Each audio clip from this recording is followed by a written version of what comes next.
तो तमाम विपक्ष के पास कोई मुद्दा रहा नहीं। विपक्ष को जो चाहिए था मुद्दा, वो मुद्दा रहा नहीं। प्रधानमंत्री जी ने तो सबका मुंह बंद कर दिया कि देश में उन्होंने एक बड़ा साहसिक बजट पेश किया है। जनता के ऊपर किसी तरह का कोई भार नहीं लगा इस बजट में, और यह बजट गरीबों के हित के लिए यह बजट है। देखिए, अभी तो हमने टिकट के दाम में वृद्धि नहीं हुआ, इस बजट में क्या वृद्धि हुआ है? मखाना उत्पादन होगा और बड़ी तरीके से बिक्री होगी, और वह सामान जो है देश विदेश में भी जाएगा। नमस्कार, आप देखना शुरू कर चुके हैं खबरीलाल लाइव और मैं हूँ आपकी होस्ट निधि सिंह। देखिए, बीते दिन बजट पेश हुआ है और बजट को लेकर विपक्ष जो है रास नहीं आ रहा उनको।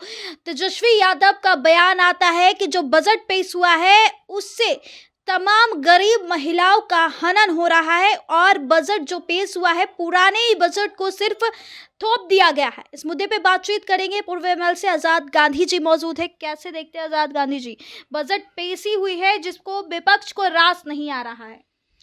देखिए, सबसे पहले तो हम आपके चैनल के माध्यम से भारत सरकार के वित्त मंत्री और आदरणीय प्रधानमंत्री नरेंद्र मोदी जी को मैं पूरे भारतवासियों की ओर से और खास करके मध्यम परिवार की ओर से उन्हें बधाई देना चाहता हूं कि देश में उन्होंने एक बड़ा साहसिक बजट पेश किया है।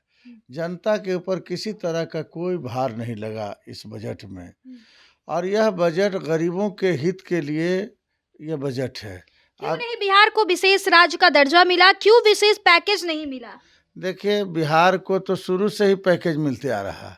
जब से भारत के प्रधानमंत्री नरेंद्र मोदी जी हैं, जब भी बिहार के विकास की बात होती है और विकास के जिन परियोजनाओं की चर्चा होती है, चाहे पुल पुलिया की हो या एक ग्रेट टाउन बनाने की बात हो, रेलवे के विस्तार की बात हो, जो भी प्रोजेक्ट अगर बिहार सरकार के द्वारा भारत सरकार को भेजा गया है, सारे प्रोजेक्टों की स्वीकृति भारत सरकार ने की आपने है। रेलवे की बात कही तो तेजस्वी यादव कहते हैं कि रेलवे हमेशा से घाटा में चलता है, लेकिन लालू यादव जब से रेल मंत्री बने हैं तभी रेलवे में वृद्धि हुई है, इनकम आया है, और अभी देखिए टिकटों के दाम में लगातार वृद्धि कर दी जाती है।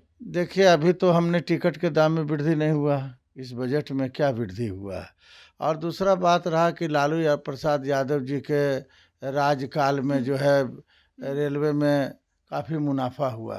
तो आप वैसे नेताओं से आप पूछिए ना कि जो रेलवे की जो पुरानी पटरियां थी, रेल की पटरियां थी, जो स्क्रैप जिसको कहा जाता है, वो स्क्रैप से रेल का वृद्धि हुआ है।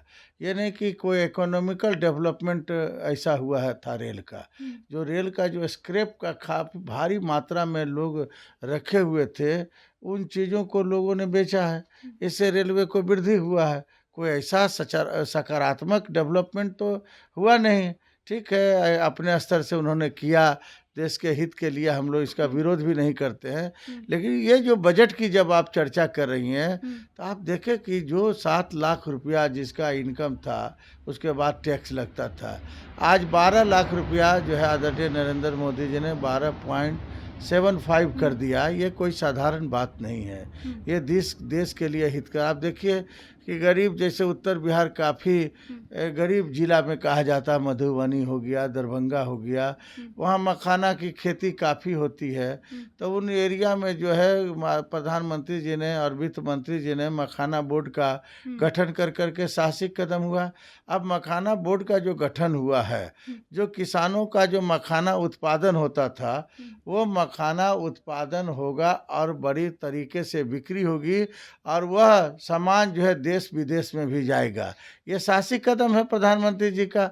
छोटे छोटे उद्योग को बढ़ावा देने के लिए इस बजट में जो लाया गया है, किसान क्रेडिट कार्ड में जो वृद्धि की गई है, 3 लाख से 5 लाख रुपया से ऊपर कर दिया गया है, ये कोई साधारण उपलब्धि नहीं है। मेडिकल के सीटों में वृद्धि होना, मेडिकल के सीट में वृद्धि हो गया कि नहीं, अभी कितना छात्र है, अभी इस वित्तीय वर्ष में इतने छात्र का अभी नामांकन होगा। तो तमाम विपक्ष के पास कोई मुद्दा रहा नहीं। विपक्ष को जो चाहिए था मुद्दा, वो मुद्दा रहा नहीं। प्रधानमंत्री जी ने तो सबका मुंह बंद कर दिया। अब बोले तो क्या बोले, राहुल गांधी जी कुछ बोल रहे हैं, तेजस्वी जी कुछ बोल रहे हैं, फलाना जी बोलते रहेंगे, कोई उपाय नहीं है। पूरे देश के तरफ से, भारतवासियों के तरफ से हम ऐसे यशस्वी प्रधानमंत्री, जो देश की चिंता उनको सिर्फ है, अपना चिंतन है, वो क्या है? मोदी जी तो एक योगी की भूमिका में है, एक संत की भूमिका में। संत को क्या चाहिए? अगर संत को कोई बदनाम करना चाहता तो वो अपनी बदनामी अपने आप ले रहा। इसलिए हम पुनः आपके चैनल के माध्यम से उनको हम पुनः बधाई देना चाहते हैं।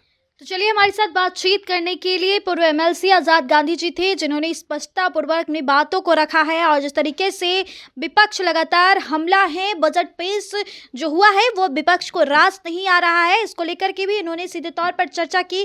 खैर दोस्तों, अपनी प्रतिक्रिया कमेंट बॉक्स में जरूर दीजिएगा। बहुत बहुत धन्यवाद।